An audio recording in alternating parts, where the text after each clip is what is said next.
Hello dear student, Shri coaching classes में आपका बहुत बहुत स्वागत है। आज हम इस वीडियो में पढ़ने वाले हैं कक्षा 12वीं का अध्याय 1 और पार्ट 5। पिछली वीडियो में हमने क्रिस्टल जालक, क्रिस्टल बिंदु, जालक बिंदु और जालक ऊर्जा को जाना और इसके अलावा हमने और भी इसके अतिरिक्त प्रश्नों को समझा था। आज इस वीडियो में हम जो है बच्चों समझेंगे कि यूनिट सेल कितने प्रकार की होती हैं और एक एक करके उनको सबको हम समझेंगे। तो देखिए, यहाँ पर समन्वय संख्या भी हमने थी और जालक बिंदु, क्रिस्टल जालक, इन सबको पढ़ लिया था। आज हम पढ़ने वाले हैं यूनिट सेल या एकक सेल किसे कहते हैं और यह कितने प्रकार की होती हैं, इसको आज हम पढ़ने वाले हैं। ठीक है, तो इस प्रश्न को बच्चों ऐसे भी पूछ सकते हैं कि यूनिट सेल या एकक सेल किसे कहते हैं, घनीय यूनिट सेल के प्रकार लिखिए। अब बच्चों घनीय यूनिट सेल पूछ लें या सिर्फ यूनिट सेल के प्रकार ही पूछ लें तो आपको यही परिभाषा लिखना है। तो यूनिट सेल समझने के लिए आपको बच्चों ध्यान रखना है कि आपको अपने ही जो कमरा होता है चौकोर, उस कमरे से ही आपको इस जो घन बालक चैप्टर है, टॉपिक है, इसको वहाँ से पढ़ना है। तो आप इस यूनिट सेल को इस प्रकार समझ सकते हैं, जिस प्रकार जब हम मकान बनाते हैं तो उसमें एक जो दीवार होती है, जो ब्रिक्स होती है, उस ब्रिक्स से कई ब्रिक्स मिलकर एक दूसरे जुड़कर जो है एक क्या बन जाती है, दीवार बनती है। इस प्रकार एक के ऊपर एक रखने से ईंटें। तो यहाँ पे जो एक ब्रिक्स है जिससे कोई दीवार का निर्माण हो रहा है, वो एक ब्रिक्स क्या कहलाती है, इकाई कहलाती है। इसको हम अपनी भाषा में केमिस्ट्री में हम एक यूनिट सेल पढ़ रहे हैं, इसको यूनिट सेल या इकाई कोश का कह सकते हैं।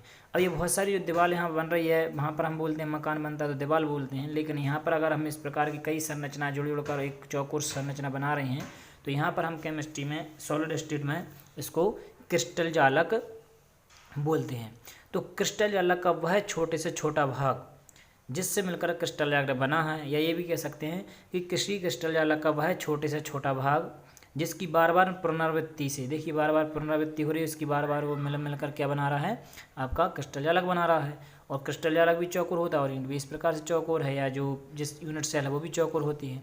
तो इस प्रकार से जो संरचना बनती है उसे हम क्या कहते हैं, एकक कोशिका कहते हैं। और एकक कोशिका कई बार रिपीट होकर क्या बना लेती हैं, क्रिस्टल जालक का निर्माण करती हैं। तो देखिए, किसी क्रिस्टल जालक का वह छोटे से छोटा भाग जो उस क्रिस्टल जालक के प्रतिरूप को, प्रतिरूप मतलब जैसा क्रिस्टल जालक है उसी प्रकार का प्रतिरूप वो जो है प्राप्त बना देता है। जैसे ये चौकोर भाग दिख रहा है आपको, तो इसी प्रकार का चौकोर भाग जो है एक और इस प्रकार से वो बना लेता है। ठीक है, तो इस चीज़ को हम क्या बोलते हैं, क्रिस्टल जालक बोलते हैं।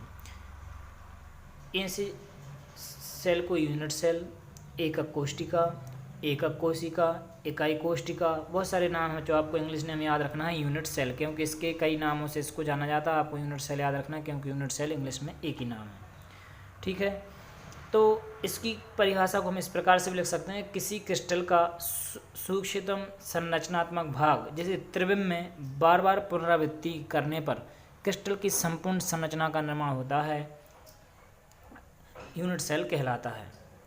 अथवा एक परिभाषा इसकी ये भी है कि किसी क्रिस्टल में अवयवी कणों के क्रमबद्ध रूप से व्यवस्थित होने पर जो सूक्ष्मतम इकाई बनती है, मतलब अब किसी क्रिस्टल में कोई क्रिस्टल है, अवयवी कण जो अणु हो सकता है, परमाणु हो सकता है, आयन हो सकता है, जब वो क्रमबद्ध रूप में व्यवस्थित होते हैं तो जो सूक्ष्मतम इकाई बन रही है उसे हम क्या कहते हैं, क्रिस्टल की इकाई कोशिका या यूनिट सेल कहते हैं। अब यहाँ पर हम आते हैं यूनिट सेल के प्रकार पर। तो यूनिट सेल यहाँ पर बच्चों आपको दिख रहे होंगे, यूनिट सेल यहाँ पर 3 प्रकार के होते हैं, जिनमें से पहला है SCC, दूसरा है VCC, तीसरा है FCC। यहाँ पर SCC को इंग्लिश में बोलते हैं सिंपल क्यूबिक सेल, और VCC को बोलते हैं बॉडी सेंटर्ड क्यूबिक सेल, और FCC को बोलते हैं फेस सेंटर्ड क्यूबिक सेल। इसलिए इनके शॉर्टकट नेम SCC, VCC और FCC रखे गए हैं।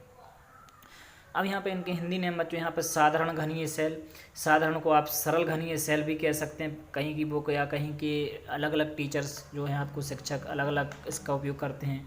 कोई इसको सरल घनीय जालक क्रिस्टल बोलता है, कोई इसको साधारण घनीय सेल बोलता है, कोई इसको आपका सामान्य घनीय सेल भी बोल सकता है। तो इस प्रकार सामान्य, सरल, साधारण जो भी आए आपको ध्यान रखना है, मतलब सिंपल वाला। और BCC का जो नाम होता है वो होता है अंतःकेंद्रित घनीय सेल, या इसी को एक नाम से और काय केंद्रित घनीय सेल के नाम से जाना जाता है।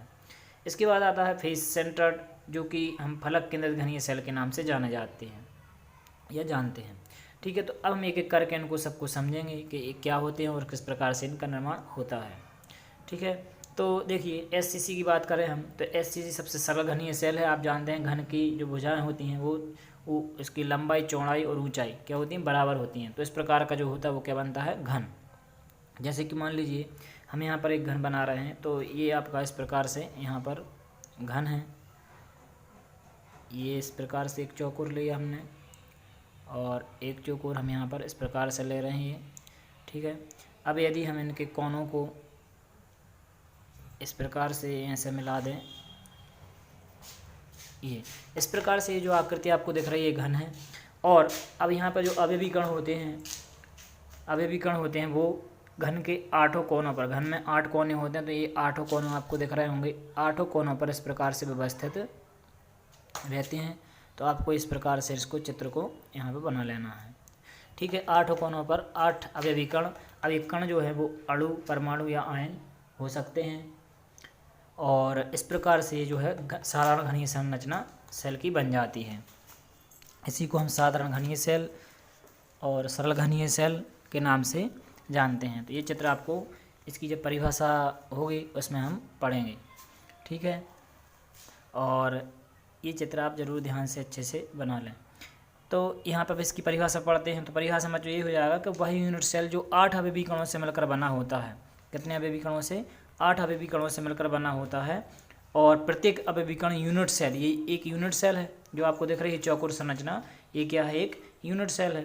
तो प्रत्येक अवयवी कण यूनिट सेल के कोनों पर उपस्थित होता है या पाया जाता है, तब इसे हम साधारण घनीय सेल कहते हैं। और इस व्यवस्था में जो अवयवी कण होते हैं उनके द्वारा 52.34 या फिर सिर्फ इतना भी याद रख सकते हैं आप कि 52.4, क्योंकि आपको बहुत सी बुकों में सिर्फ इतना ही मिलेगा, 52.4% स्थान घेरा जाता है। मतलब जो अवयवी कण जो व्यवस्थित हैं इस प्रकार से गोले के रूप में, आपको बता दें यहाँ पर जो अवयवी कण होते हैं जो गोलों के रूप में व्यवस्थित रहते हैं, इस प्रकार से आपको बता दें चौकोर, एक चौकोर, और हम दूसरा यहाँ पर चौकोर देखें तो इस प्रकार से, और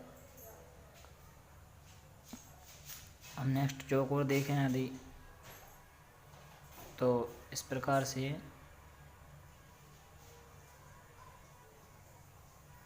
ये इस प्रकार से यहाँ पर व्यवस्थित रहते हैं। मान लीजिए ये इस प्रकार से जो चौकोर है, तो जो ये घन बनाते हैं, क्या बनाते हैं, एक घन बनाते हैं इस प्रकार से। इनके सेंटरों को अगर मिला दें, ऐसी चार अवयवी कण इनके ऊपर रखे होंगे, उनके हम मिलाएंगे तो इस प्रकार से एक घन जैसी आकृति बन जाती है। तो इनके द्वारा जब हम इस प्रकार से कणों को रखते हैं तो कुछ खाली स्थान रह जाते हैं। तो मतलब कितना स्थान इनके द्वारा भरा जाता है और कितना खाली रह जाता है वो हमें यहाँ बताना। तो यहाँ पर 52.34% जो है स्थान घेरा जाता है, बाकी के जो स्थान बचा वो इसमें क्या रह जाता है, खाली रह जाता है। तो इस प्रकार से हमें ये चीज़ ध्यान रखना है। ठीक है, तो ये हो गया इसका स्थान। और इनमें जो बच्चों समन्वय संख्या है, एससीसी में समन्वय संख्या होती है 6। कितनी होती है समन्वय संख्या, इनकी जो समन्वय संख्या होती है वो 6 होती है। एससीसी प्रकार के जो यूनिट सेल होते हैं उनकी समन्वय संख्या 6 होती है। तो यहाँ पर बच्चों ये चित्र के लिए आपको जगह छोड़ी है, यहाँ पर चित्र आप परिभाषा लिखने के बाद यहाँ पर चित्र बना सकते हैं। इस प्रकार से जो अभी हमने आपको बताया था बना के, ऐसे आपको अच्छे से इसको बना लेना है और इस प्रकार से आपका एक घनी यूनिट सेल बन जाएगा। ठीक है, और इसके जो कोने हैं, इन कोनों पर आपको 8 अवयवी कण बना देना है। ठीक है, इस प्रकार से ये 8 अवयवी कण हो जाएंगे। तो इस प्रकार से आपका एक घनीय सेल बन जाता है। इसके बाद अब हम बात करते हैं कि जो अवयवी कण है उनका योगदान कितना होता है। तो देखिए साधारण घनीय यूनिट सेल में 8 अवयवी कण कोनों पर स्थित होते हैं। ठीक है, और प्रत्येक अवयवी कण का 8 यूनिट सेल द्वारा विभाजन होता है। अब 8 यूनिट सेल द्वारा विभाजन कैसे होता है बच्चों, तो देखिए यहाँ पर अगर हम चित्र ये बनाएं, यहाँ पर देखें तो देखिए ये चित्र जो है इस प्रकार से बना के आप देखेंगे यूनिट सेल आपको बनाना आना चाहिए। इस प्रकार से यूनिट सेल बनाया हमने, तो ये जो एक अवयवी कण रहता है ये 8 यूनिट सेल में विभाजित होता है। आप अपने कमरे में इमेजिन करके देख सकते हैं कि अगर हम इस गेंद को इस कोने पर रखें तो एक कमरा हमारा इस तरफ बना होगा और एक कमरा हमारा इस तरफ यहाँ पर ये बना होगा। ठीक, इस प्रकार से, और एक कमरा हमारा आगे की तरफ बना होगा। तो इस प्रकार नीचे और एक कमरा हमारा इस तरफ बना होगा। तो ये जो भाग है ये जो गेंद है कोने वाला, ये इस प्रकार से 4 भागों में बट जाता है। तो 4 तो नीचे बट गया। अब यदि हम 4, क्योंकि अभी गेंद का जो गोल है परमाणु, तो गोल होने के कारण ऊपर भी कुछ भाग निकला हुआ है। तो अगर हम 4 कमरे ऊपर बनाएं इसी प्रकार से, तो यहाँ पर ये 4 कमरे अगर बनाएं ऊपर, तो इसका ये जो गेंद है या परमाणु है, इसका भाग इन 4 कमरों में भी जाएगा। तो ऊपर भी 4 भागों में बट रहा है और नीचे भी 4 भागों में बट रहा है। इस प्रकार से वो 8 भागों में एक अवयवी कण बट जाता है। प्रत्येक यूनिट सेल का एक जो अवयवी कण है वो 8 भागों में बट जाता है। तो इसका मतलब ये यहाँ पर कह रहे हैं कि साधारण घनीय यूनिट सेल में 8 अवयवी कण कोनों पर होते हैं और प्रत्येक अवयवी कण जो कोनों पर हैं 8 कोनों पर 8 यूनिट सेल द्वारा विभाजन होता है। ठीक, इसलिए एक यूनिट सेल को एक अवयवी कण का 1/8 भाग प्राप्त होता है। तो जो एक अवयवी जो यूनिट सेल है उसमें अगर हम 8 कोनों का थोड़ा थोड़ा भाग में ला कर सबका अवयवी कणों का देखें तो टोटल मात्र 1 कण बनता है। ठीक है, क्योंकि हर भाग बट जाता है 8 भागों में। ठीक, तो इस प्रकार से आंसर लिखा जाता है अवयवी कणों का योगदान क्या हो जाएगा 1/8, क्योंकि एक यूनिट सेल 8 भागों में बट रही है और टोटल अवयवी कण कितने 8 हैं। तो इस प्रकार से जो कोनों पर उपस्थित रहते हैं तो एक काटेंगे हम, तो यहाँ पर आ जाएगा 1 × 1 = 1। तो इस प्रकार से जेड का मान हमारे यहाँ पर 1 आ जाता है। तो जेड का मान 1 आया, मतलब परमाणु का योगदान, अणुओं का योगदान या परमाणु की संख्या कितनी होती है, जेड = 1 होती है। किसमें, SCC में। तो ये आपको इस प्रकार से यहाँ पर ध्यान रखना है। अब हम आते हैं BCC पर। तो BCC में जो क्या होता है, BCC में इसका अगर हम यहाँ पर इसका घन देखें कि BCC का टाइप किस प्रकार का बना होता है, देखिए। तो BCC का जो घन है कुछ इस प्रकार का होता है। इसमें यूनिट सेल, ये आप अच्छे से कोने जोड़ना है। ठीक, तो इसमें जो यूनिट सेल है इस प्रकार का बना होता है। इसमें 8 अवयवी कण कोनों पर तो होते हैं, इस प्रकार से कोनों पर तो 8 अवयवी कण होते ही हैं, लेकिन इसमें एक अवयवी कण बिल्कुल कमरे के सेंटर में बीच में रहता है। अभी बीच में होने के कारण बच्चों ये जो परमाणु है ये किसी भी कमरे में नहीं जाता, क्योंकि एक अकेले कमरे के अंदर है। तो अब इसका विभाजन किसी से नहीं होगा। बगल में भी कमरा बनाएंगे, इसमें भी बनाएंगे, पीछे भी बनाएं, यहाँ पे भी बनाएं, तो इसका जो विभाजन नहीं हो पाएगा, क्योंकि बगल में बन रहे हैं कमरे और ये सेंटर में है। तो ये 8 कोनों के तो विभाजित हो रहे हैं। तो इसका आंसर तो वही 1/8 × 8 आएगा। लेकिन प्लस इसमें जो एक अवयवी कण है नीचे बीच में, बगल में बिल्कुल बीचों बीच में कमरे के, उसका विभाजन नहीं होता। तो ये पूरा का पूरा भाग अवयवी कणों कमरे को, यूनिट सेल को पूरा मिल जाता है। जब इसको हम हल करते हैं तो 1 का गुणा 1 में करेंगे तो 1 आ जाएगा और यहाँ पर +1 है। तो इसका मतलब यहाँ पर जो अवयवी कणों का योगदान है इस अंदर वाले का तो पूरा भाग मिल रहा है और बाकी जो 8 है वो मिलकर 1 दे रहे हैं टोटल। तो टोटल अवयवी कणों का योगदान इसमें कितना हो जाता है, 8 हो जाता है। तो यही यहाँ पे लिखा हुआ कि वही यूनिट सेल जो 9 अवयवी कणों से मिलकर बना है। 9 कैसे, 8 कोनों पर और एक बीच में जो रहता है। ठीक है, 9 कणों से मिलकर बना होता है और जिसमें 8 अवयवी कण यूनिट सेल के कोनों पर और एक अवयवी कण यूनिट सेल के केंद्र में स्थित होता है। कायिक केंद्रित घनीय सेल और अंतः केंद्रित घनीय सेल कहलाता है। इस व्यवस्था में अवयवी कणों द्वारा 68% स्थान घेरा जाता है। तो जो घनीय सेल, जो BCC सेल होता है, इसमें 68% स्थान घेरा जाता है। बाकी जो 32% बचा है, 32% स्थान इसमें खाली रह जाता है। और जो BCC है इसमें समन्वय संख्या होती है 8। ठीक है, इस प्रकार से आपको ध्यान रखना। और ये जो अभी हमने आपको चित्र बना के बताया था, ये चित्र इस प्रकार से आपको यहाँ पर इसमें BCC में बना लेना है। ठीक है, ये इस प्रकार से आप इसको बनाएंगे और 8 कोनों पर 8 अवयवी कण बता देंगे। ठीक है, इस प्रकार से 8 अवयवी कण बनाएंगे और 8 अवयवी कण बना के एक सेंटर में आपको इस प्रकार से बना देना। तो ये हो जाएगी BCC की संरचना। यहाँ पे आप चाहें तो लिख सकते हैं कोनों पर स्थित अवयवी कण और इसको लिख सकते हैं केंद्र पर स्थित अवयवी कण। ठीक है, अब हम इसका योगदान देख लेते हैं। तो अवयवी कणों का योगदान कैसा होता है तो हम ये आपको बता चुके हैं। ठीक है, कि देखिए BCC में कोनों पर स्थित जो 8 अवयवी कण होते हैं, यूनिट सेल को 1/8 भाग प्राप्त होता है। मतलब एक यूनिट सेल में जो 8 अवयवी कण हैं, ये 8 अवयवी कण हो गए और एक यूनिट सेल का 1/8 भाग, मतलब एक अवयवी कण 8 भागों में बट जाता है। तो इस प्रकार से 1/8 भाग और केंद्र पर स्थित एक अवयवी कण का पूरा भाग, जो केंद्र में है उसका पूरा भाग मिल जाता है। ठीक, तो इस प्रकार से टोटल यहाँ पर हमने लिख दिया कि एक जो है केंद्र पर स्थित अवयवी कण है और जो 8 है वो कोनों पर स्थित अवयवी कण है। ठीक है, तो यहाँ पर जब हम हल करेंगे तो इसको Z = 1 + 1 और Z = 2। तो इस प्रकार से यहाँ पर परमाणु का जो योगदान है BCC में वो 2 आ जाता है। ये प्रश्न बच्चों आपको यहाँ से बनेगा कि SCC, BCC और FCC में अवयवी कणों का योगदान लिखिए या उनको कैसे निकालते हैं, निकालना बताइए। तो इस प्रकार से आपको यहाँ पर निकाल के बताना है।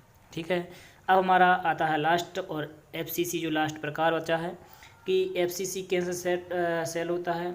तो देखिए FCC की यहाँ पर हम चित्र आपको बता दें कि एफसीसी में जो चित्र बनेगा कुछ इस प्रकार से बनेगा।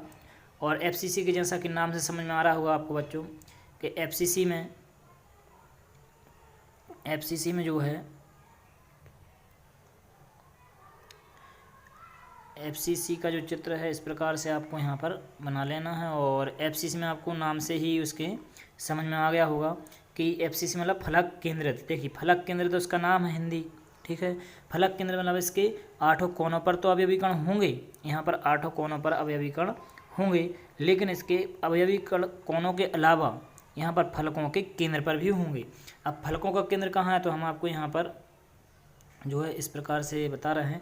देखिए ऊपर वाली जो फलक दिख रही होगी आपको, ऊपर वाली फलक का केंद्र ये है, तो ये फलक का केंद्र यहाँ पर होगा अवयवी कण। नीचे वाली जो फलक दिख रही है उसका अवयवी कण कहाँ होगा, यहाँ पर होगा। इसके बाद जो बगल वाली फलक है इसका सेंटर कहाँ होगा, यहाँ पर। और इसके सामने वाली फलक कहाँ है, ये, तो इसका सेंटर यहाँ पर। अब आती है आमने सामने की, तो बच्चों ये पीछे वाली जो फलक दिख रही है उसका सेंटर आप मान लीजिए यहाँ पर इसका सेंटर आएगा, या इधर पे आ रहा है बिल्कुल बीचों बीच, तो आपको देखेगा नहीं इसलिए हम बगल में बता रहे हैं। तो इस प्रकार सेंटर आएगा, और जो बिल्कुल सामने फलक दिख रही है उसका सेंटर यहाँ पर आएगा, ठीक है। तो इस प्रकार से एक घन में 6 फलक होती हैं, तो 6 फलकों होने के कारण उसमें 6 अवयवी कण उपस्थित होंगे फलकों पर, ठीक है। 4 अगल बगल में दिख रहे होंगे और आपको एक एक बीच में अवयवी कण जो है रहते हैं।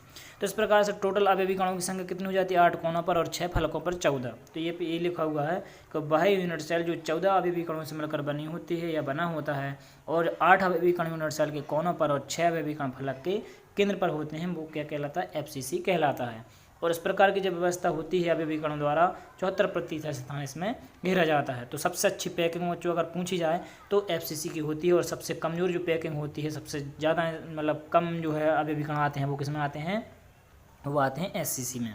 और एफसीसी में जो समन्वय संख्या होती है वो 12। इसका मतलब ये हुआ कि यहाँ पे एक अवयवी कण को 12 अवयवी कण जो है घेरे हुए रहते हैं, तो इसलिए इसकी समन्वय संख्या 12 होती है। अभी हम समन्वय संख्या को जो है पहले पढ़ चुके हैं, आपको उम्मीद होगी कि समझ में आ गया होगा कि समन्वय संख्या क्या होती है। तो आपको ये चित्र इस प्रकार से बना लेना है इसमें। अब हम आते हैं हमारे अवयवी कणों का योगदान पर। तो अवयवी कणों का योगदान आपको समझ में आ गया होगा कि एफसीसी कोनों पर 8 अवयवी कण होते हैं, जिसका 1/8 भाग प्राप्त होता है यूनिट सेल को, और जो फलक के केंद्र पर 6 अवयवी कण उनका आधा भाग प्राप्त होता है।